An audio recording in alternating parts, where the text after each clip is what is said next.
എല്ലാവർക്കും നമസ്കാരം. നാരായണീയ സാഹസ്രം 281 ദിവസം. നമ്മളിതാ 27ാമത്തെ ദശകത്തിലെ 8ാമത്തെ ശ്ലോകത്തിലേക്ക് പാരായണ പ്രഭാഷണങ്ങളൊക്കെ എത്തിച്ചേർന്നിരിക്കുന്നു. നമുക്ക് ദ്വൈതം എന്ന് പറഞ്ഞു കേട്ടിട്ടുണ്ടല്ലോ, രണ്ട്. അപ്പോൾ അതിനെക്കുറിച്ചൊന്ന്, ഇല്ലെങ്കിൽ നമ്മുടെ സൃഷ്ടികൾ രണ്ട് വിധമാണ് എന്നുള്ളതൊന്ന് വേദാന്തപരമായിട്ടുള്ള കാര്യങ്ങളാണ് ഇപ്പോൾ കുറച്ച് ദിവസമായിട്ട് ഞാൻ പറഞ്ഞുകൊണ്ടിരിക്കുന്നത്. അപ്പോൾ ആ ഒരു രീതിയിൽ അതിനെ കാണണം. ഇനി അതും ഒന്ന് പറയാം. ദ്വൈതം അല്ലെങ്കിൽ സൃഷ്ടി രണ്ട് വിധമാണ്. അതൊന്ന് നോക്കിയിട്ട് അത് കഴിഞ്ഞിട്ട് ഈശ്വര സൃഷ്ടി, ജീവസൃഷ്ടി എന്തൊക്കെയാണെന്നൊന്ന് നോക്കിയിട്ട് നമുക്ക് പാരായണത്തിലേക്ക് കടക്കാം. നാനാത്വം അല്ലെങ്കിൽ സൃഷ്ടി രണ്ട് വിധമാണ്. ഈശ്വരൻ പദാർത്ഥങ്ങളെ സൃഷ്ടിച്ചിട്ടുണ്ട്. അതേസമയം ഈശ്വര സൃഷ്ട പദാർത്ഥങ്ങളെ അവലംബിച്ച് ജീവൻ നിരവധി ദ്വൈതങ്ങളെ സൃഷ്ടിക്കുന്നുമുണ്ട്. ഈശ്വരനല്ലാതെ ജീവൻ സൃഷ്ടിയെ ചെയ്യുന്നുണ്ടോ എന്നാണെങ്കിൽ ഉവ്വ്. ഈശ്വര സൃഷ്ടപരമായ പദാർത്ഥത്തിൽ ജീവൻ അനേക പ്രകാരത്തിലുള്ള ദ്വൈതങ്ങളെ സൃഷ്ടിക്കുന്നുണ്ട്. എങ്ങനെയെന്നാൽ വൃക്ഷമാകുന്ന ഒന്നിനെ ഈശ്വരൻ സൃഷ്ടിച്ചു എന്നിരിക്കട്ടെ. ആ ഒരു പദാർത്ഥം കൊണ്ട് ജീവൻ മേശ, കസേര, കട്ടിൽ തുടങ്ങിയ അനേകം പദാർത്ഥങ്ങളെ സൃഷ്ടിക്കുന്നു. മനുഷ്യനാകുന്ന ഒന്നിനെ ഈശ്വരൻ സൃഷ്ടിച്ചു. അതിൽ അമ്മ, അച്ഛൻ, ജ്യേഷ്ഠൻ, അനുജൻ, ഭാര്യ, പുത്രൻ ഇങ്ങനെ അനേകം സൃഷ്ടികളെ ജീവനും ഉണ്ടാക്കി തീർത്തു. രണ്ടും ദ്വൈതമാണ്. എന്നിരുന്നാലും ഈശ്വര സൃഷ്ടിയേക്കാൾ ബന്ധകാരണമായി തീരുന്ന സൃഷ്ടങ്ങളിൽ മമത വർദ്ധിക്കുന്നു. ഈശ്വര സൃഷ്ടങ്ങളിൽ മമതയും ചുരുങ്ങും. മമതയാണ് ബന്ധഹേതു. അതിനാൽ ഈശ്വര സൃഷ്ടിയെയും ജീവസൃഷ്ടിയെയും തിരിച്ചറിയേണ്ടത് ആവശ്യമാണ്. എങ്കിലേ അത്യന്ത ബന്ധകാരണമായ ജീവസൃഷ്ടിയെ ഉപേക്ഷിക്കുവാൻ സാധിക്കൂ. അതിനെ ഉപേക്ഷിക്കുവാൻ കഴിഞ്ഞാൽ തന്നെ വർദ്ധിച്ച ബന്ധശക്തിക്ക് കുറവ് വരും. ഇനി ഈശ്വര സൃഷ്ടി. മായാശക്തിയെ പ്രകൃതി എന്ന് പറയുന്നു. പ്രസ്തുതമായയെ ഉപാധിയാക്കി സ്വീകരിച്ച് അതിൽ പ്രതിഫലിച്ച ചൈതന്യത്തെ ഈശ്വരൻ എന്ന് പറയുന്നു. ആ ഈശ്വരൻ തനിക്ക് സ്വാധീനയായ മായാശക്തിയെ ഉപകരണമാക്കി ജഗത്തിൻ്റെ സൃഷ്ടിയെ നിർവഹിക്കുന്നുവെന്ന് ശ്വേതാശ്വതോ ഉപനിഷത്തിൽ പറഞ്ഞിട്ടുണ്ട്. ഈശ്വരനാണ് ജഗത്തിനെ സൃഷ്ടിച്ചതെന്ന് ഐതരേയോപനിഷത്തിലും ഛാന്തോഗ്യോപനിഷത്തിലും മുണ്ടകോപനിഷത്തിലും ബൃഹദാരണ്യകോപനിഷത്തിലും പറഞ്ഞിട്ടുണ്ട്. ഈ ജീവസൃഷ്ടി, ജീവനെന്ന പ്രത്യേക സ്വരൂപത്തിൽ ഈശ്വരൻ തന്നെയാണ് ശരീരത്തെ അധിഷ്ഠാനം ചെയ്തിരിക്കുന്നതെന്നാണ് ശ്രുതികളുടെ അഭിപ്രായം. കൂടസ്ഥൻ, സൂക്ഷ്മശരീരം, ചിതാഭാസൻ ഇവ മൂന്നും കൂടി ചേർന്നതാണ് ജീവൻ. പ്രസ്തുത മൂന്ന് തത്വങ്ങളെയും ജീവനായി വ്യവഹരിക്കുവാൻ ഉണ്ടെന്ന് കാരണത്താൽ അവ മൂന്നും ജീവസ്വരൂപങ്ങളെന്ന് വാച്യമായി പ്രസ്തുത ജീവനും ദ്വൈതങ്ങളെ സൃഷ്ടിക്കുന്നുണ്ടെന്ന് പറഞ്ഞുവല്ലോ. അവയെ ഒന്ന് പരിശോധിച്ച് നോക്കാം. ബൃഹദാരണ്യകോപനിഷത്തിൽ പ്രസിദ്ധമായ സപ്താന്ന ബ്രാഹ്മണ വിഭാഗത്തിൽ ജീവനാൽ സൃഷ്ടിക്കപ്പെട്ട ദ്വൈതത്തെയും വിസ്തരിച്ചിട്ടുണ്ട്. സമഷ്ടി ജീവൻ ജ്ഞാനം കൊണ്ടും കർമ്മം കൊണ്ടും 7 തരത്തിലുള്ള അന്നങ്ങളെ സൃഷ്ടിച്ചു എന്നിങ്ങനെ പറയപ്പെട്ട 7 അന്നങ്ങളിൽ 1 മനുഷ്യാന്നവും 2 ദൈവാന്നങ്ങളും 1 പാശ്വാന്നവും ബാക്കി 3 ആത്മാന്നങ്ങൾ അല്ലെങ്കിൽ ജീവാന്നങ്ങളുമാണ്. നെല്ല്, ഗോതമ്പ് മുതലായവ മനുഷ്യാന്നം, ദശം, പൂർണ്ണമാസം എന്നീ പേരുകളാൽ അറിയപ്പെടുന്ന യാഗവിശേഷങ്ങൾ 2 ദേവാന്നങ്ങൾ, ക്ഷീരം, പാശ്വന്നം, മനസ്സ്, വാക്ക്, പ്രാണൻ ഇവ 3 ജീവാന്നങ്ങളും. ഇനി ജീവസൃഷ്ടിയുടെ വൈവിധ്യങ്ങളെക്കുറിച്ചൊക്കെയാണ് പറയാനുള്ളത്. അപ്പോൾ അത് നമുക്ക് ഇനിയൊരു അവസരത്തിൽ പറയാം. ഇപ്പോൾ നമ്മൾ ഇതാ പാരായണത്തിലേക്ക് കടക്കുകയാണ്. പാലാഴി മഥനം നടന്നുകൊണ്ടിരിക്കുന്നു. ആ പാരായണ ഭാഗങ്ങളിലേക്ക് കടക്കുന്നു. ശ്രീ ഗുരുവായൂരപ്പ ശരണം. വ്രജേ വസന്തം നവനീതചോരം വ്രജാംഗനാനാം ചതുകൂലചോരം അനേകജന്മാർജിത പാപചോരം ചോരാഗ്രഗണ്യം തമഹം ഭജാമി. നാരായണം നമസ്കൃത്യ നരം ചൈവ നരോത്തമം ദേവീം സരസ്വതീം വ്യാസം തതോ ജയമുദീരേൻ. ശ്രീ ഗുരുവായൂരപ്പ ശരണം. ഭൂതനാഥ സദാനന്ദ സർവഭൂതദയാപരാ രക്ഷ രക്ഷ മഹാബാഹോ ശാസ്ത്രേ തുഭ്യം നമോ നമഃ. സ്വാമിയേ ശരണമയ്യപ്പ. ഗുരുഭ്യോ നമഃ. 27ാമത്തെ ദശകത്തിലെ 8ാമത്തെ ശ്ലോകം. ഉന്മഗ്നേ ഛടിതി തഥാ ധരാധരേന്ദ്രേ നിർമേധുർദൃഢമിഹ സമ്മദേന സർവേ ആവിശ്യദ്വിതയഗണേപി സർപ്പരാജേ വൈവശ്യം പരിശമയന്ത വിവിവ്യധസ്താൻ. ഉന്മഗ്നേ ഛടിതി തഥാ ധരാധരേന്ദ്രേ നിർമേധുർദൃഢമിഹ സമ്മദേന സർവേ ആവിശ്യദ്വിതയഗണേപി സർപ്പരാജേ വൈവശ്യം പരിശമയന്ത വിവ്യധസ്താൻ. ശ്രീ ഗുരുവായൂരപ്പ ശരണം. 281ാമത്തെ ദിവസത്തിലേക്ക് പാരായണ പ്രഭാഷണങ്ങളൊക്കെ എത്തിച്ചേർന്നിരിക്കുന്നു. ഈ ചാനൽ ആദ്യമായിട്ട് കാണുന്നവരാണെങ്കിൽ ഈ ചാനൽ സബ്സ്ക്രൈബ് ചെയ്യുക. സബ്സ്ക്രൈബ് ചെയ്തവർ ഈ ചാനലിലെ വീഡിയോസൊക്കെ ഷെയർ ചെയ്യുക. അതുപോലെ തന്നെ കാണുന്നവർ മുഴുവനായിട്ട് ഒരു ദിവസം വീഡിയോ അപ്ലോഡ് ചെയ്ത് അത് കാണാൻ തുടങ്ങുന്നത് മുതൽ ആ വീഡിയോ കഴിയുന്നത് വരെ ഇരുന്ന് കാണാനുള്ള ഒരഭ്യർത്ഥന. ലൈക്ക് ചെയ്യുക, കമൻറ്റ് ചെയ്യുക, ഷെയർ ചെയ്യുക. സജ്ജനങ്ങളെ ഈ ചാനലിലേക്ക് കൊണ്ടുവന്ന് ഈ സത്സംഗത്തിൽ പങ്കെടുപ്പിക്കുക എന്നുകൂടി അഭ്യർത്ഥിക്കുന്നു. എല്ലാവർക്കും ഗുരുവായൂരപ്പൻ്റെയും ഗുരുനാഥന്മാരുടെയൊക്കെ അനുഗ്രഹം എന്നുമെന്നും ഉണ്ടാവട്ടെ എന്ന് പ്രാർത്ഥിക്കുകയാണ്. എല്ലാവർക്കും നമസ്കാരം.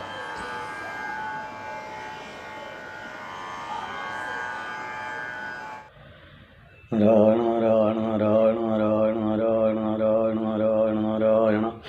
ഹരേ രാമേതി കൃഷ്ണേതി നാമസങ്കീർത്തനം സദാ ലോകക്ഷേമായ കുറുവന്നം കേശവം സദ്ഗുരും ഭജേ.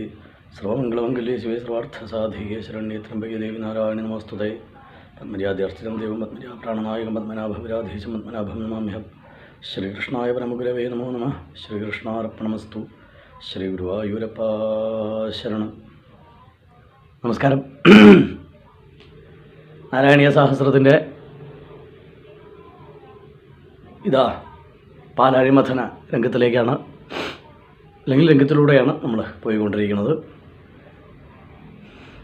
പാലാഴി മഥനം പലതരത്തിൽ ഒരു പ്രസക്തിയുള്ള കഥയാണ്. ഭഗവത് ലീലകളുടെ രഹസ്യം മുഴുവൻ എന്താണ്? പരബ്രഹ്മസ്വരൂപനായിട്ടുള്ള ഭഗവാൻ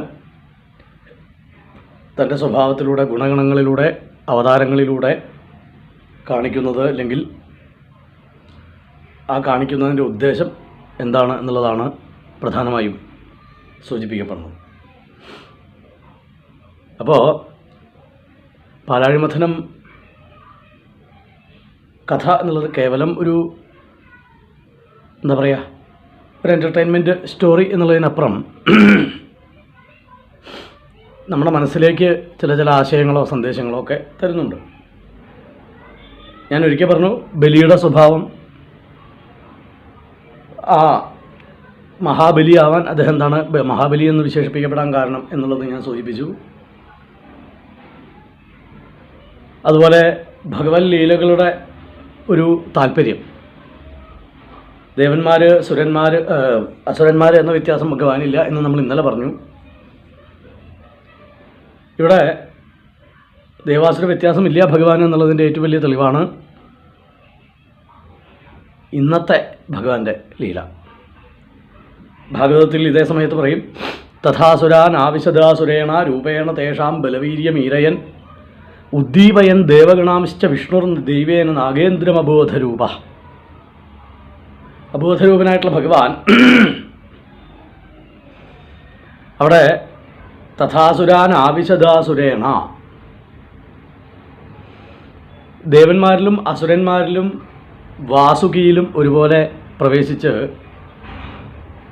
രൂപേണ തേഷാം ബലവീര്യമീരയൻ, അവരുടെ രൂപത്താൽ അവർക്ക് ബലവീര്യം ഉണ്ടാക്കുന്ന രീതിയിൽ, എന്നുവെച്ചാൽ അവരുടെ ശക്തി കൂട്ടുന്ന രീതിയിൽ, ഉദ്ദീപയൻ ദേവഗണാംശ്ച വിഷ്ണു, ദേവഗണങ്ങളെയും ഭഗവാൻ ഉദ്ദീപയൻ എന്ന് വെച്ചാൽ പ്രചോദിപ്പിച്ചു.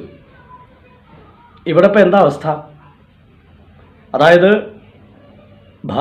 ഭാരം കൊണ്ട് താഴേക്ക് പോയി, എന്നാൽ സമുദ്രത്തിൻ്റെ അടിത്തട്ട് വരെ എത്തുന്ന രൂപത്തോടുകൂടി, അതിഗംഭീരമായിട്ടുള്ള കമഠ രൂപത്തോടുകൂടി ഭഗവാൻ തൻ്റെ പുറന്തോടിൽ മന്ദിരപർവ്വതത്തെ ഉയർത്തി നിർത്തി. അപ്പം ഇതിലാകെ ഒരു ഡെസ്പറേറ്റ് ആയിട്ടാണ് ഇരിക്കുന്നത് ദേവന്മാർ. കാരണം അവർ മഥനം ചെയ്യാൻ ആഗ്രഹിച്ച് ഒന്നും നടന്നില്ല. അപ്പം അങ്ങനെ നിരാശരായിട്ടിരിക്കുന്ന ദേവന്മാർക്ക് ഭഗവാൻ ശക്തി കൊടുത്തത് അവരുടെ ഉള്ളിലേക്ക് തന്നെ പ്രവേശിച്ച് അവരുടെ രൂപത്തിലേക്ക് മാറി ആ ദേവശക്തിയെ അല്ലെങ്കിൽ ആ ചൈതന്യത്തെ ഉദ്ദീപിപ്പിച്ചു എന്ന് പറയണം. അപ്പോൾ ആ ഉദ്ദീപിപ്പിക്കുന്ന ദേവന്മാരുടെ ശക്തിയായിട്ട് ഭഗവാൻ മാറി. അതേസമയം ആസുര ശക്തി രൂപത്തിലേക്കും ഭഗവാൻ മാറി. എന്നുവെച്ചാൽ ഇവിടെ എല്ലാ ഭാവങ്ങൾക്കും ചൈതന്യം ഒരേ ആളാണ്, ഒരേ ചൈതന്യനാണ് എന്ന് തെളിയിക്കുകയാണ്. ആ ചൈതന്യ സ്വഭാവത്തെ ആണ് ദേവന്മാർ സ്വീകരിച്ചതും അതേ ഭാവത്തിൽ തന്നെയാണ് അസുരന്മാരും സ്വീകരിച്ചത്, അല്ലെങ്കിൽ കൊടുത്തത് ഭഗവാൻ. അപ്പം ഭഗവാനെ സംബന്ധിച്ചിടത്തോളം ഇപ്പോൾ നമുക്ക് ഏകദേശം പിടികിട്ടിയില്ല. ആ ഭഗവാൻ ഒരു ലൈനില്ല, ഒരു ലൈൻ ഓഫ് ഡിസ്ക്രിഷനോ ലൈൻ ഓഫ് ഡിവിഷനോ ഇല്ല ഭഗവാൻ. ഒരു വിഭാഗീയതയും ഭഗവാനില്ല. അസുരന്മാർ ചീത്ത, ദേവന്മാർ നല്ലവർ എന്നുള്ള ഒരു ഭാവം ഗുണങ്ങളോട് കൂടിയ നമുക്കേ ഉള്ളൂ. ഭഗവാനെ സംബന്ധിച്ചിടത്തോളം സ്വശരീരം തന്നെ എല്ലാം. അവ രൂപേണ തേഷാം, അവരവരുടെ രൂപത്താലാണ് ഭഗവാൻ മാറിയത്. വാസ്തവത്തിൽ ഇവിടെ പാലാഴിമഥനം ചെയ്തത് ഭഗവാനാണെങ്കിലും ചെയ്യാൻ പ്രേരിതമായ ശക്തി, ചെയ്തത് ദേവന്മാരും അസുരന്മാരും ആണെങ്കിലും ചെയ്യാൻ പ്രേരിതമായിട്ടുള്ള ശക്തി ഭഗവാനാണെന്നർത്ഥം. അത് വാസ്തവത്തിൽ പാലാഴിമഥനത്തിന് മാത്രമാണോ എന്ന് ചിന്തിപ്പിക്കുകയാണ് ഈ കഥയിലൂടെ. ഒരു ഇല അനങ്ങണമെങ്കിൽ പോലും, ഭൂമി തിരിയണമെങ്കിലും സൂര്യൻ ഉദിക്കണമെങ്കിലും എല്ലാം ഭഗവത് കാരുണ്യം തന്നെയല്ലേ? അതെ. അപ്പോൾ അതേ ശക്തിയാണ് പ്രപഞ്ചത്തിൽ ഭീകരമായ ഈ ഒരു മാറ്റമുണ്ടാക്കിയ പാലാഴിമഥനം എന്ന സംഭവം. അവിടെ ഭഗവാന്റെ കാരുണ്യം വന്നിരിക്കുന്നത്. അപ്പോൾ ഭഗവാനെ സംബന്ധിച്ചിടത്തോളം വേർതിരിവുകളില്ല. ആ ഓരോരോ ജീവന്മാരെടുക്കുന്ന, അല്ലെങ്കിൽ ജീവാത്മാവ് സ്വയമായിട്ട് തന്നെ ഭഗവാൻ വർത്തിക്കുന്നു. ജീവാത്മാവായിട്ട് വർത്തിക്കുന്നതും പരമാത്മാവ് തന്നെയാണല്ലോ. ഇപ്പോൾ ഏത് ശരീരം സ്വീകരിച്ചാലും ശരീരം എന്നുള്ളത് വേറിട്ട് നിൽക്കും എന്നർത്ഥം. ജീവാത്മാവിനെ സംബന്ധിച്ചിടത്തോളം ശരീരം എന്നുള്ളത് വേറിട്ട് നിൽക്കുന്ന ഒന്നാണ്. നമ്മൾ ഒരിക്കൽ പറഞ്ഞത്, അതൊരു സാക്ഷി മാത്രമാണ് നമുക്ക് ഉള്ളത്. ആ സാക്ഷിത്വം മാത്രമേ നമുക്കുള്ളൂ. അപ്പോൾ വേറിട്ട് നിൽക്കുന്ന സ്വഭാവം തന്നെയാണ് ജീവാത്മാവിനുള്ളത്. ഭരതരഘുഗുണ സംവാദത്തിലൊക്കെ അത് വിസ്തരിച്ച് പറയും. ഈ വേറിട്ട് നിന്ന് ഇതിനെ കാണുന്ന ആൾ മാത്രമാണ് ജീവാത്മാവ്. അപ്പോൾ ഭഗവാനെ സംബന്ധിച്ചിടത്തോളം ശരീരം ഏതായാലും ജീവാത്മാവ് എന്നുള്ളത് തൻ്റെ അംശമാണ്. അതിൻ്റെ കർമ്മവാസന അവസാനിപ്പിച്ച് തന്നിലേക്ക് തിരിച്ച് ലയിപ്പിക്കേണ്ടത് ഭഗവാന്റെ ഒരു ആവശ്യമാണ്, അല്ലെങ്കിൽ ചിന്തയാണ്, അല്ലെങ്കിൽ ഈ ഭഗവാന്റെ ഒരു ഉദ്ദേശമാണ്. അപ്പോൾ ഗുണഗണങ്ങളോട് കൂടിയ ശരീരങ്ങളെ സ്വീകരിക്കുന്നവർക്ക് നെയിം സ്ലിപ്പ്, ലേബൽസ് ഉണ്ടാവുമെന്ന് മാത്രമേ ഉള്ളൂ. അസുരൻ, സുരൻ, ബ്രാഹ്മണൻ, ക്ഷത്രിയൻ, ആന, ആട് എന്നുള്ള പേരിൽ ഇങ്ങനെ അതിനെ നമ്മൾ ലേബൽ ചെയ്യുന്നു എന്നല്ലാതെ വാസ്തവത്തിൽ ഇതിൻ്റെ അടിസ്ഥാനം ജീവനാണെന്ന് വളരെ ലളിതമായിട്ട് ചിന്തിക്കുന്നവർക്ക് പോലും മനസ്സിലാവും. അപ്പോൾ പാലാഴി മഥനത്തിൽ എന്തിനാണ് എന്നാൽ ഭഗവാൻ ഈ അമൃത് കടഞ്ഞും ഐശ്വര്യമൊക്കെ ദേവന്മാർക്ക് വീണ്ടും കൊടുത്തതെന്ന് ചോദിച്ചാൽ, ഓരോരുത്തർക്ക് വേണ്ട സാഹചര്യം ഒരുക്കുക എന്നുള്ളതും ഭഗവാന്റെ ഉത്തരവാദിത്വമാണ്. അസുരന്മാർക്ക് വേണ്ട സാഹചര്യം ഭഗവാൻ ഒരുക്കി കൊടുത്തു. പല കഥകളിലും അത് വേറെ കാണുകയും ചെയ്യാം. ഇവിടെ ദേവന്മാർ എന്നുള്ളത് തൻ്റെ തുല്യരായതുകൊണ്ട് ഭഗവാൻ ഒരു വിലക്കുറവൊന്നുമില്ല. ദേവന്മാർക്കും ഭഗവാൻ അതേ പരിഗണനയാണ് കൊടുക്കുന്നത്. ഇനി കൂടുതലില്ല ഇനി പരിഗണന. അപ്പോൾ അവിടെ ആ വ്യത്യാസങ്ങളില്ലാതെ ഭഗവാൻ ശക്തി സ്വരൂപനായി എല്ലാ ശരീരത്തിലും വർത്തിക്കുന്നു എന്നൊരു തത്വത്തെ കാണിക്കുന്നുണ്ട്. അപ്പോൾ ശക്തഭാവത്തിൽ വർത്തിക്കുന്ന ഭഗവാനെ നമ്മൾ ദേവൻ അസുരൻ എന്ന് വേർതിരിച്ച് കാണേണ്ട ആവശ്യമില്ല. ഒരാളുടെ കർമ്മം അത്തരത്തിൽ വഴിമാറുമ്പോൾ ഉള്ളിലിരിക്കുന്ന ജീവാത്മാവിനെ ചിന്തിക്കുമ്പോൾ നമുക്ക് മനസ്സിലാവും ഇത് സംഗതി ഒന്ന് തന്നെ കർമ്മവാസനയുടെ ആധിക്യം കാരണം അയാൾ അത്തരത്തിലായി എന്നുള്ളതാണ് കാരണമെന്ന് നമുക്ക് മനസ്സിലാവും. സ്വാമി ചിദാനന്ദപുരി ആയാലും, ഇനി ജയിലിൽ കിടക്കുന്ന ഏത് ക്രിമിനലായാലും, ഇനി ഏത് സിനിമാ താരമായാലും എല്ലാം ഒരുപോലെയാണ് വാസ്തവത്തിൽ നമ്മൾ കാണേണ്ടത്. പക്ഷേ നമ്മളുടെ കർമ്മവാസന കാരണം, നമ്മളുടെ ഗുണങ്ങൾ കാരണം നമുക്കത് സാധിക്കില്ല എന്നുള്ളത് പരമാർത്ഥ സത്യമാണ്. അതിന് സാധിക്കുമെങ്കിൽ ഈശ്വരത്വത്തിന് ഒരു വിലയില്ലാണ്ടാവില്ലേ? അപ്പോൾ അത് സാധിക്കില്ല. നമുക്ക് എല്ലാം ഒരുപോലെ കാണാനോ അതിനുള്ള ശേഷിയൊന്നുമില്ല. പക്ഷേ ഇത് തത്വസന്ദേശം അങ്ങനെയൊന്നുണ്ടല്ലോ, തത്വപ്രചരണം, അതാണ് പാലാഴി മഥനത്തിലൂടെ ഉദ്ദേശിക്കുന്നത്.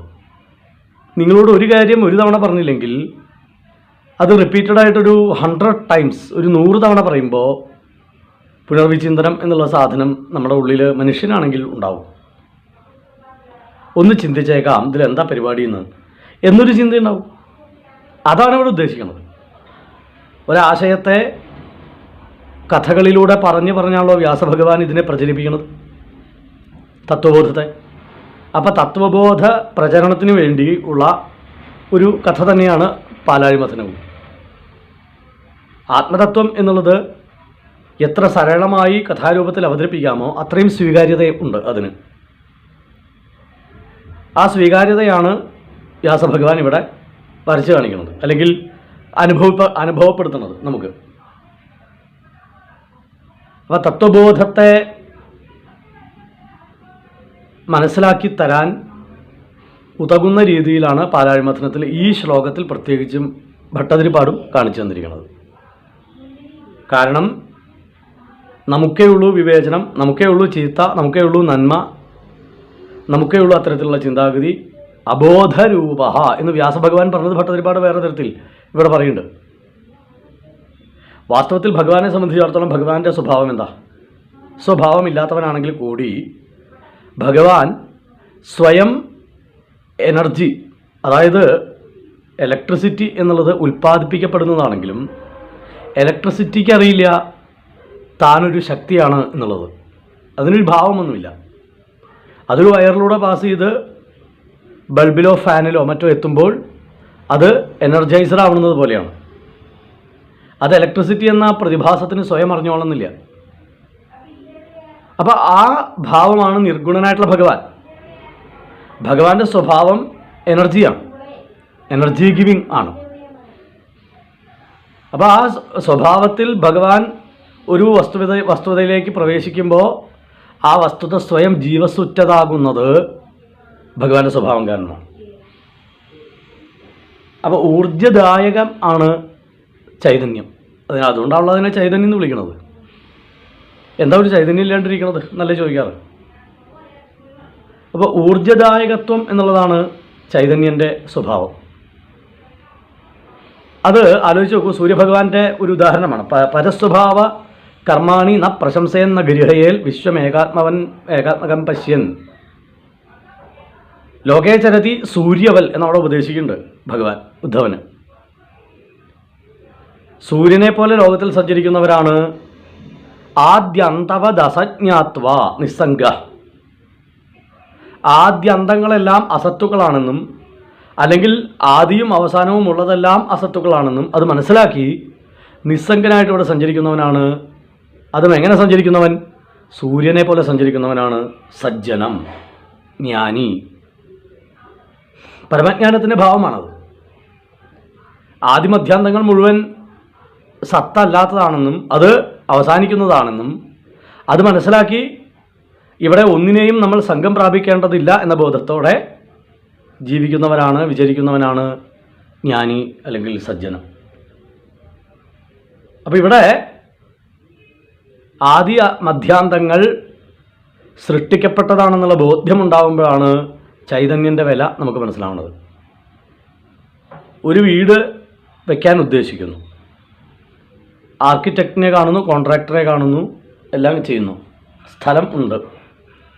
അതിൽ ഓരോ പ്ലാന്റേഷൻ കഴിയുമ്പോഴും ആദ്യത്തെ കല്ല്, പിന്നെ കോൺക്രീറ്റ്, ഇങ്ങനെ ഓരോ ഘട്ടത്തിൽ നമ്മൾ വലിയ ആവേശത്തോടു കൂടി അഭിമാനത്തോടു കൂടി പറയാറുണ്ട് വീടിൻ്റെ വാർപ്പാണ്. ലീവ് എടുക്കുന്ന ആൾക്കാരാണ് നമ്മളെല്ലാവരും, മുഹൂർത്തമൊക്കെ നോക്കി.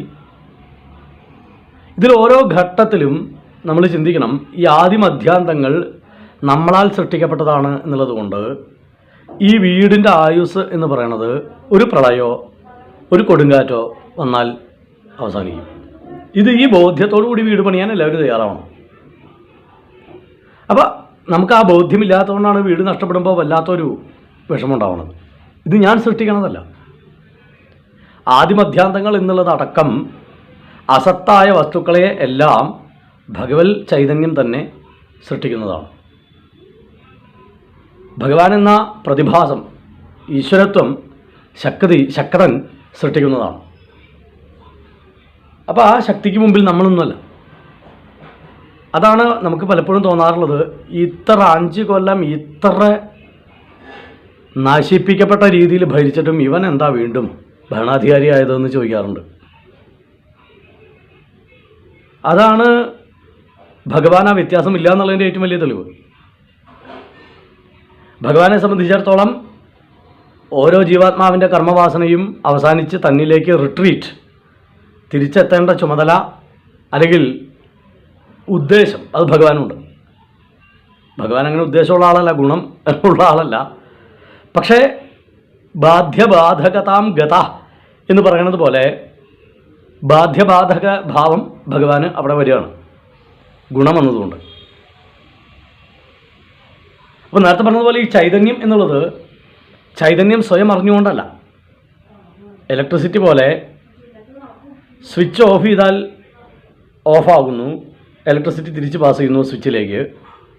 സ്വിച്ച് ഓൺ ചെയ്യുമ്പോൾ സെക്കൻഡുകളെ കൊണ്ട്, അത് മൈക്രോ സെക്കൻഡുകളെ കൊണ്ട് അതാത് സ്ഥലത്തെത്തി അതിന് ഊർജ്ജം നൽകുന്ന സ്വഭാവം.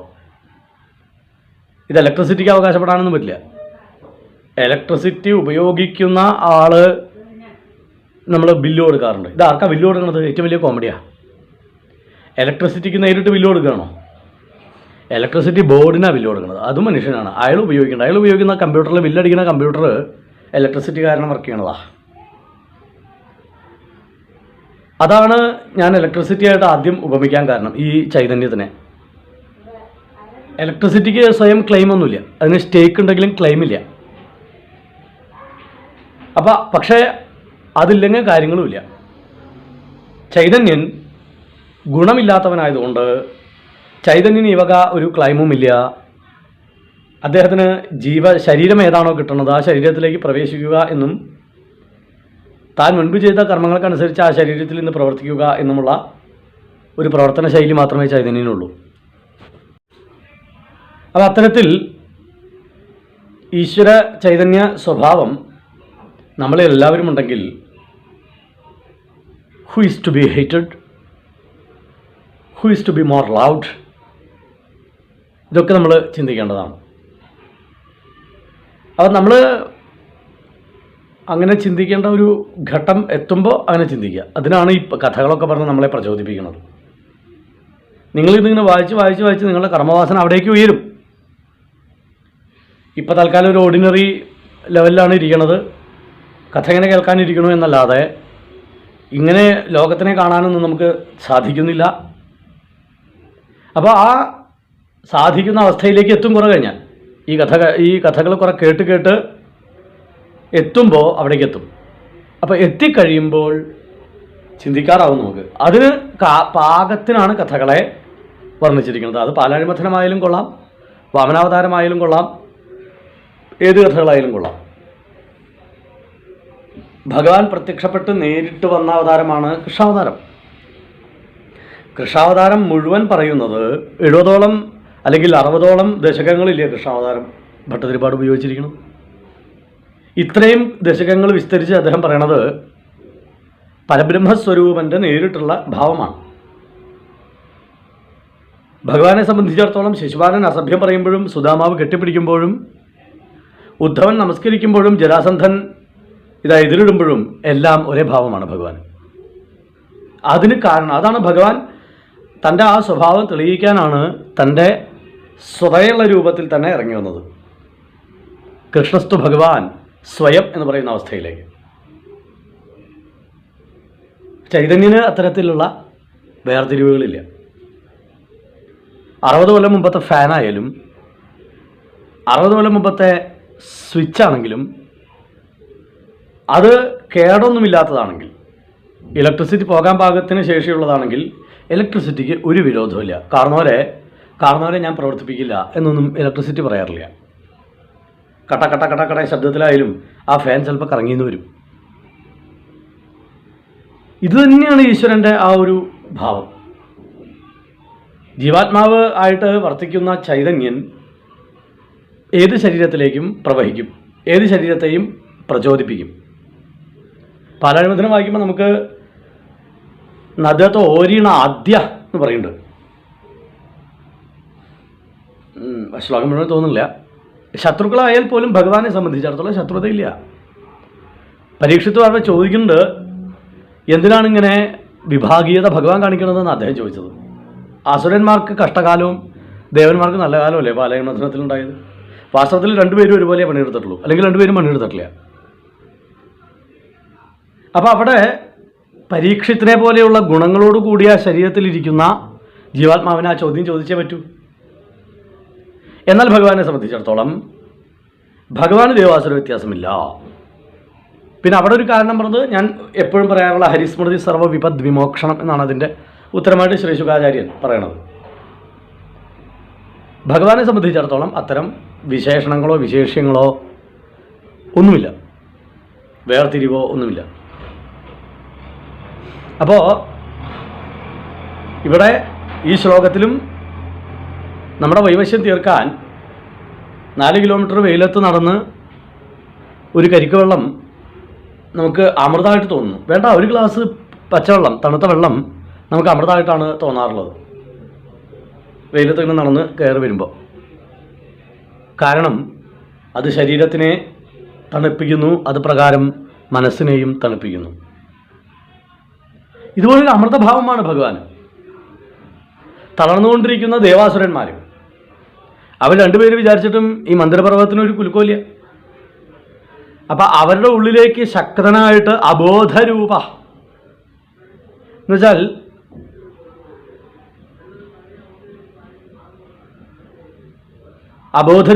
അബോധരൂപനാണ് ഭഗവാൻ, ബോധരൂപം ഉള്ളവനല്ല. അതാണ് ഇതേവരെ ഞാൻ പറഞ്ഞ വിഷയം. ബോധത്തോടു കൂടിയ ഒരു രൂപത്തെ സ്വീകരിച്ചതുമല്ല ഭഗവാൻ. ഇനി ബോധമുള്ള രൂപത്തിന് മാത്രം മനസ്സിലാക്കാൻ സാധിക്കുന്ന ആളുമാണ് ഭഗവാൻ. ബോധമില്ലാത്ത രൂപങ്ങൾ ധാരാളം ഉണ്ടല്ലോ, ജീവജാലങ്ങൾ, അവർക്കൊന്നും ഭഗവത്വം മനസ്സിലാവുന്നില്ല. അപ്പോൾ ബോധമുള്ള രൂപത്തിൽ മാത്രം വർത്തിക്കുന്ന ജീവാത്മാവിന് മനസ്സിലാകുന്ന ശക്തി സ്വരൂപമാണ് ഭഗവാൻ എന്നുള്ളത്. അപ്പോൾ ഭഗവാന് അവിടെ വരാതെ നിവൃത്തിയില്ല. അവരുടെ ഉള്ളിൽ എനർജി ആയിട്ട് ഭഗവാൻ പ്രവേശിച്ച് ആ പാലാഴിമഥനത്തിനെ ഭംഗിയാക്കി നടത്തിയെന്നാണ്. അപ്പം മനുഷ്യൻ്റെ സാധാരണ ശക്തിക്ക് അനുസൃതമല്ലാത്ത വിഷയങ്ങൾ വരുമ്പോൾ എന്തുകൊണ്ടാണ് നമ്മൾ ഈശ്വര വിശ്വാസം വെച്ച് പുലർത്തുന്നത് എന്ന് ചോദിക്കുമ്പോൾ ഇന്ന് കേരളത്തിലുള്ളവർ പറയണത് അന്ധവിശ്വാസം എന്നാണ്. ഐ പിറ്റി യുദ്ധം സ്പെസിഫിക്കലി അങ്ങനെ പറയുന്നവരെ ഞാൻ പിറ്റി ചെയ്യുന്നു, അത്രേ ഉള്ളൂ. എനിക്ക് പുച്ഛാണ് അവരോട്, വ്യക്തിപരമായിട്ടാണോ പറയണത്. പക്ഷേ എന്തുകൊണ്ട് എന്നുള്ളത് വളരെ അറിയാൻ വേണ്ടി ചോദിക്കുന്ന ആൾക്കാരോടാണെങ്കിൽ എന്തിനാണ് വിശ്വാസം? ഈ വിശ്വാസം കൊണ്ട് കാര്യമില്ലല്ലോ, നമ്മൾ വിചാരിച്ച ദിക്കിലേക്കൊന്നും കാര്യങ്ങൾ എത്തുന്നില്ല. അങ്ങനെ ഈശ്വരനുണ്ടെങ്കിൽ നമ്മൾ വിചാരിച്ച ദിക്കിലേക്ക് കാര്യങ്ങൾ എത്തണ്ടേ എന്ന് ചോദിച്ചു കഴിഞ്ഞാൽ ഇതിനുള്ള ഉത്തരം ഞാൻ പല തരത്തിൽ പല ഘട്ടത്തിൽ പറഞ്ഞിട്ടുള്ളത് കൊണ്ട് റിപ്പീറ്റ് ചെയ്യുന്നില്ല. പക്ഷേ അബോധരൂപനാണ് ഭഗവാൻ. അവിടെ ശക്തിഭാവത്തിൽ മനുഷ്യന് അതീതമായിട്ടുള്ള ശക്തി ആവശ്യം വരുന്ന വേളയിൽ ഒരു പരീക്ഷ ജയിക്കാൻ എന്തിനാണ് നമ്മൾ പ്രാർത്ഥിക്കുന്നത്? ഒരു എലക്ഷൻ ജയിക്കാൻ ഈശ്വരവിശ്വാസം ഇല്ലാത്തവർ അമ്പലത്തിൽ കയറി ഇറങ്ങുന്നുണ്ടല്ലോ. എന്തുകൊണ്ടാണ് അവിടെയൊക്കെ പ്രാർത്ഥനാഭാവം വരണത്? അപ്പം പ്രാർത്ഥനാഭാവം വരണത് നമുക്ക് അതീതമായിട്ടുള്ള ശക്തി കൊണ്ട് മാത്രം ചെയ്യാൻ സാധിക്കുന്ന വസ്തുത. പണ്ട് കാലത്ത് യാഗങ്ങൾ ചെയ്തിരുന്നത് മഴ പെയ്യിക്കാനാണെന്ന് പറയുമ്പോൾ ആൾക്കാർ കളിയാക്കിയിരുന്നു അന്ധവിശ്വാസം എന്ന് പറഞ്ഞു. ആ യാഗങ്ങളെ കൊണ്ട് മഴ പെയ്തിരുന്നു. സയൻറ്റിസ്റ്റ് പറഞ്ഞു അതൊന്നുമില്ല, അതാ പുക കാരണം ഘനീഭവിച്ച് മഴയാവണതാണെന്ന്. പുക കാരണം മഴ മേഘങ്ങളുണ്ടായി, ആ മേഘങ്ങൾ ഘനീഭവിക്കും. ഒരു യാഗശാല കത്തിച്ചാൽ എത്ര ഏരിയ മേഘങ്ങളുണ്ടാവും? പണ്ട് കാലത്ത് ഒരു രാജ്യം മുഴുവൻ മഴ പെയ്യിച്ചിട്ടുണ്ടല്ലോ യാഗം കൊണ്ട്. അപ്പം മനുഷ്യന് അതീതമായിട്ടുള്ള കാര്യങ്ങൾ അതുണ്ടെന്ന ബോധം ആദ്യം ഉണ്ടാവുക. അബോധരൂപ അതുണ്ടെന്ന കാര്യം ബോധമുള്ളവരായിട്ട് കഴിഞ്ഞാൽ എന്തിനാണ് ഈശ്വരവിശ്വാസം എന്ന് ചോദിച്ചാൽ വളരെ ക്ലിയർ ആയിട്ടുള്ള ഉത്തരവുണ്ട്. നമുക്ക് അതീതമായിട്ടുള്ള കാര്യങ്ങളെ നമ്മൾ ഏൽപ്പിക്കുകയാണ്. നമ്മൾ ഒരു കല്യാണത്തിന് പോകുന്നു, നിങ്ങൾ ചെറിയൊരു പെട്ടിക്കടയോ അല്ലെങ്കിൽ ഒരു സ്റ്റേഷനറി കടയോ നടത്തുന്ന ആളാണ്. ഈ സ്റ്റേഷനറി കടയൊക്കെ നടത്തുന്ന ആൾക്കാരുടെ ജീവിതം എന്ന് പറഞ്ഞു കഴിഞ്ഞാൽ കട്ടപ്പൊക്കെയാണ്. ഒരു അധികം ബന്ധങ്ങളോ ഒന്നും ഇല്ലാത്ത ആൾക്കാരായിട്ട് മാറും കാലക്രമത്തിൽ. അയാൾ കട കട കട എന്ന് പറഞ്ഞിട്ട് നടക്കുക. ഇപ്പോൾ ഒരു കടയായി എന്ന് പറയും ആൾക്കാർ, ബന്ധുക്കളൊക്കെ. കല്യാണത്തിന് വിളിച്ചാൽ പോവില്ല, പിറന്നാളിന് വിളിച്ചാൽ പോവില്ല. അപ്പോൾ അയാൾക്ക് ഒഴിവാക്കാൻ വയ്യാത്തൊരു കല്യാണം, അളിയൻ്റെ കല്യാണമെന്ന് വിചാരിക്കുക, അനിയൻ്റെ കല്യാണം, അതൊക്കെ ഒഴിവാക്കാൻ പറ്റാത്തതാണല്ലോ. അയാൾ എന്ത് ചെയ്യും? അയാൾ ഒരാളെ അവിടെ ഡെപ്യൂട്ടി അല്ലെങ്കിൽ ഡെസിഗ്നേറ്റ് ചെയ്യില്ല. അവിടെ തൻ്റെ കാര്യങ്ങൾ നോക്കി നടത്താൻ പാകത്തിന് ഒരാളെ നിർത്തും. അയാളത് ഭംഗിയായിട്ട് നടത്തും എന്നുള്ള ചിന്തയിൽ. ഇതേ ഡെപ്യൂട്ടേഷനാണ് ഭഗവാന് നമ്മൾ കൊടുക്കുന്നത് ആ പ്രാർത്ഥനയിലൂടെ. തനിക്ക് അറിയാത്ത അല്ലെങ്കിൽ തനിക്ക് അറിയുന്ന വസ്തുത തന്നെ തൻ്റെ ആബ്സൻസിലും ഭംഗിയായിട്ട് ചെയ്യാൻ ശേഷിയുള്ളവൻ. അപ്പം താനറിയാതെ തനിക്ക് ഗുണമുള്ളത് ചെയ്യാൻ ശേഷിയുള്ളവൻ. ഇതിലും നല്ല ഉദാഹരണങ്ങളുണ്ട്. തനിക്ക് പറ്റാത്ത കാര്യങ്ങൾ ചെയ്യുന്നവനായിട്ട് മാറുന്ന ആൾക്കാർ. ചിലപ്പോൾ ഈ കട ഒരു മാസത്തേക്ക് ഏൽപ്പിച്ച് കഴിഞ്ഞാൽ ഇയാൾ രണ്ട് തരത്തിലാവാം. ഒന്ന് കട പൂട്ടേണ്ടി വരും, മറ്റേത് ചിലപ്പോൾ രണ്ടാമത്തെ കട തുറക്കേണ്ടി വരും. ഇയാളുടെ ആ അപ്രോച്ച് കാരണം അയാളൊക്കെ കഴിവുള്ള ആളായിരിക്കും. അപ്പോൾ നമുക്ക് നമ്മളുടെ ഔട്ട് ഓഫ് അല്ലെങ്കിൽ ബിയോണ്ട് അവർ ഹാൻഡ് എന്ന് നമ്മൾ ചിന്തിക്കുന്ന കാര്യങ്ങൾ നമ്മളൊരു പ്രാർത്ഥനയിലൂടെ സമർപ്പിക്കുകയാണ്. എന്താ അത് നടക്കാത്തത്? അത്ര കഴിവുള്ളവനാണ് ഈശ്വരനെങ്കിൽ എന്താണ് അത് നടക്കാത്തത് എന്നാണെങ്കിൽ നമ്മളിവിടെ അവകാശത്തിന് വേണ്ടി കൊടി പിടിക്കുന്നു എന്നേ ഉള്ളൂ. ഈശ്വരന് മുന്നിൽ അവകാശത്തിന് പ്രാധാന്യമില്ല എന്ന് ഞാൻ എപ്പോഴും പറയാറുണ്ട്. നമ്മളുടെ കർമ്മത്തിനും 1000 കോടി രൂപയുടെ കച്ചവടം നടക്കണമെന്ന് വിചാരിച്ച് ഒരു റിയൽ എസ്റ്റേറ്റ് ബിസിനസ് തുടങ്ങാൻ പോകുന്ന ആൾക്ക് 10 കോടിയുടെ കച്ചവടം ചിലപ്പോൾ നടക്കുള്ളൂ. കാരണം യു ഡിസർവ് ഓൺലി ദാറ്റ്.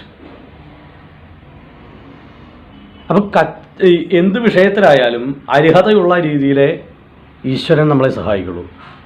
1 രൂപ അധികം കിട്ടിയവൻ വഴി തെറ്റി പോകുന്ന അറിയാവുന്ന ഭഗവാൻ ആ 1 രൂപ അദ്ദേഹത്തിൻ്റെ പോക്കറ്റിലേക്ക് ഇടും. സിമ്പിൾ. അപ്പോൾ ഈശ്വരത്വം എന്നുള്ളത് തനിക്ക് അതീതമായിട്ടുള്ള കാര്യങ്ങൾ ചെയ്യാനുള്ള ബലമായിട്ടാണ് കണക്കാക്കുന്നത്. അവിടെയാണ് നമ്മൾ ഈശ്വര പ്രാധാന്യം കൊടുക്കുന്നത് വിശ്വാസത്തിന്. അതൊരു ബലമാണ്. ആ ബലം കൊണ്ടാണ് പിന്നീട് മുന്നേറുന്നത്. അപ്പോൾ എന്താണെന്ന് വെച്ച് കഴിഞ്ഞാൽ ജയിക്കുമെന്ന് ഉറപ്പിച്ച് പുറപ്പെട്ടാലും ചിലപ്പോൾ തോറ്റുവെങ്കിൽ എന്താ പറയുക, നിരാശ ഉണ്ടാവില്ല. ഞാൻ എൻ്റെ 100% ബലം, ഫോഴ്സ്, പവർ അത് ഞാൻ അപ്ലൈ ചെയ്തു. റെസ്റ്റ് ഈസ് ഹിസ്, ബാക്കി അദ്ദേഹം തീരുമാനിച്ചു എന്നുള്ളത് ധൈര്യമായിട്ട് പറയാൻ സാധിക്കും.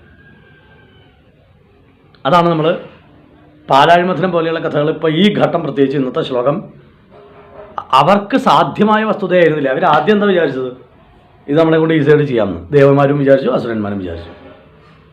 രണ്ടുപേർക്കും പറ്റാതെ വന്നപ്പോഴാണ് ഭഗവാൻ അവരുടെ രൂപത്തിലേക്ക് ഇറങ്ങിച്ചെന്ന് ശക്തിയായിട്ട് മാറി സ്വയം മഥനം ആരംഭിച്ചു എന്നുള്ള ഘട്ടമാണ് സ്മരിക്കണത്. ഉന്മഗ്നേ ഝടിതി തദാധരാധരേന്ദ്രേ. ഉന്മഗ്നം എന്ന് വെച്ച് കഴിഞ്ഞാൽ ഉയർത്തിക്കൊണ്ടുവരിക, പൊങ്ങി വരിക എന്നർത്ഥം.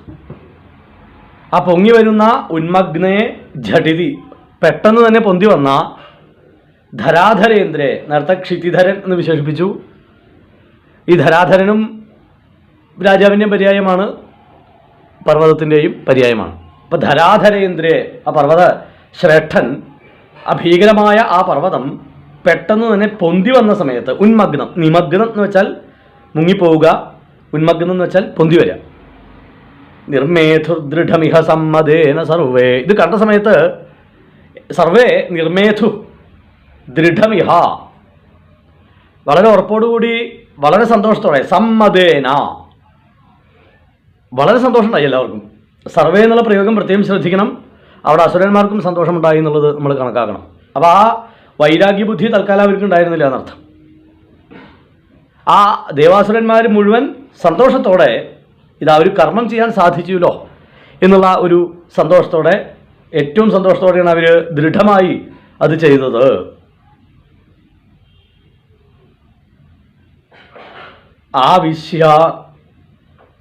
ആവിശ്യ ദ്വിതയഗണേപി സർപ്പരാശേ. ദ്വിതയഗണം എന്ന് വെച്ചാൽ രണ്ട് ഗണത്തിലും പെട്ടത് എന്നർത്ഥം. രണ്ട് ഗണത്തിലേക്കും എന്നുള്ള അർത്ഥത്തിൽ പറയാണ്. രണ്ടിലേക്കും എന്നുള്ള അർത്ഥത്തിലാണ് ദ്വിതയഗണം. രണ്ട് ഗണത്തിലും സർപ്പരാശേ, സർപ്പരാശിയിലും, സർപ്പരാശി എന്ന് വെച്ചാൽ വാസുകിയിലും രണ്ട് ഗണത്തിലും, ദേവന്മാരുടെയും സുരന്മാരുടെയും ഗണത്തിലും ആവിശ്യ പ്രവേശിച്ചു. ആര്? ചിലതിവിടെ എന്താ പറയുക, പരോക്ഷമായിട്ട് പറയും. സംസ്കൃതത്തിലെ ശ്ലോകങ്ങളുടെ ഇംഗ്ലീഷിലൊക്കെ ഉണ്ടല്ലോ ആ പ്രയോഗം, പരോക്ഷമായിട്ട് പറയുള്ളൂ. അപ്പം ത്വം എന്നുള്ള ശബ്ദം ഇവിടെ പരോക്ഷമാണ്, ഹിഡൻ ആണെന്നർത്ഥം, അണ്ടർസ്റ്റുഡാണെന്നൊക്കെ പറയാറില്ലേ.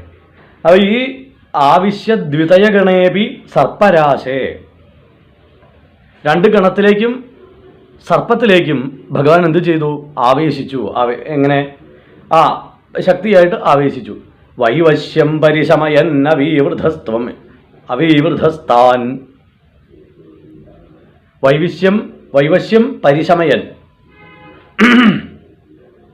അവരുടെ വിവശത.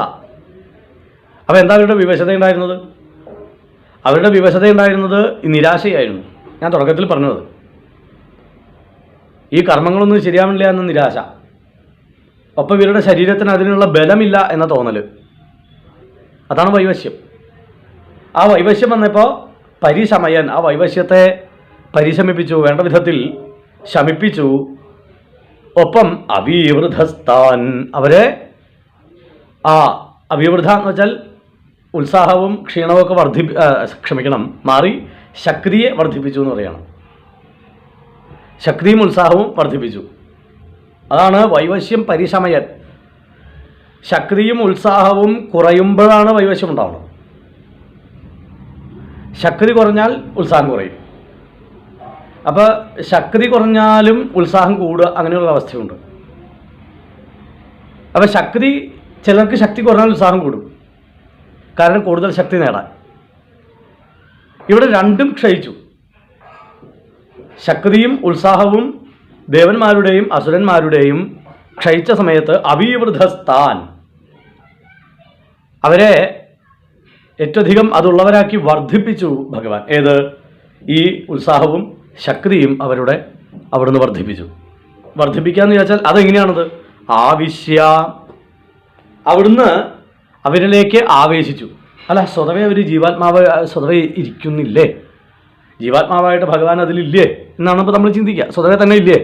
എങ്കിൽ ഭഗവാൻ സ്പെഷ്യലായിട്ട് അനുഗ്രഹിച്ചു എന്നർത്ഥം. ആ ജീവാത്മാവിൻ്റെ കർമ്മവാസന കൊണ്ടോ മറ്റോ അതിന് സാധിക്കുന്നില്ല എന്ന ഘട്ടം വരുമ്പോൾ ഭഗവാൻ എന്ത് ചെയ്തു? പ്രത്യേകം അവരെ അനുഗ്രഹിച്ചുകൊണ്ട് അതിലേക്ക് പ്രവേശിച്ച് അവരുടെ ശക്തി ബോധ്യപ്പെടുത്തി. അബോധ രൂപനാണെങ്കിലും ആ ശക്തിയെ ബോധ്യപ്പെടുത്തിക്കൊണ്ട് ഭഗവാൻ അവരിൽ പ്രവേശിച്ച് അവരുടെ ശക്തിയെയും ഉത്സാഹത്തെയും വർദ്ധിപ്പിച്ചു. ചിന്തിക്കുക, beyond our hand, beyond our try എന്നുള്ള അവസ്ഥ വന്നു കഴിഞ്ഞാൽ നമ്മളുടെ ശ്രമത്തിനും നമ്മളുടെ കഴിവിനും അപ്പുറമാണ് എന്നുള്ള ഒരു ടാസ്ക് വരുമ്പോൾ, ഒരു മിഷൻ വരുമ്പോൾ നമ്മൾ ആശ്രയിക്കുന്ന സ്വഭാവമുണ്ട്. ആ സ്വഭാവം മോശമല്ല എന്ന് കാണിക്കുകയാണ്. അതിപ്പോൾ അത്ര വലിയ മോശമല്ല, മറിച്ച് അത് ബുദ്ധിമാൻ്റെ സ്വഭാവമാണ്. എന്നെക്കൊണ്ട് സാധിക്കില്ല എന്ന് ബോധ്യം വന്നാൽ അത് വേറെ ആൾക്ക് ഹാൻഡ് ഓവർ ചെയ്ത് ആ കാര്യത്തെ നടത്തിയെടുക്കുന്നത് നല്ല ബുദ്ധിമാൻ്റെ ലക്ഷണമാണ്, നല്ല മാനേജ്മെൻറ്റ് സ്കില്ലിൻ്റെ ലക്ഷണമാണ്. അതാണ് ഇവിടെ കാണിക്കുന്നത്. ഉത്സംഗേ ഉന്മഗ്നേ ഝട്ടിതി തദാധരാധരേന്ദ്രേ. ആ മന്ദിരപർവ്വതം ഉയർന്നു വരുന്ന സമയത്ത് നിർമ്മേധുർദൃഢമിഹ സമ്മതേന സർവേ, വളരെ കഠിനമായിട്ട് ദൃഢമായിട്ട് എല്ലാവരും മഥനം ചെയ്തു. ആവിശ്യദ്വിതയ ഗണേപി സർപ്പരാജേ. വാസുകിയിലും 2 ഗണങ്ങളിലും ഭഗവാൻ ആവേശിച്ച് വൈവശ്യം പരിശമയന്നവീവൃധസ്ഥാൻ, അവരുടെ വൈവശ്യത്തെ മാറ്റി ശക്തിയും ഉത്സാഹവും അവിടുന്ന് വർദ്ധിപ്പിച്ചു. നമസ്കാരം. ജയ് ശ്രീകൃഷ്ണൻ.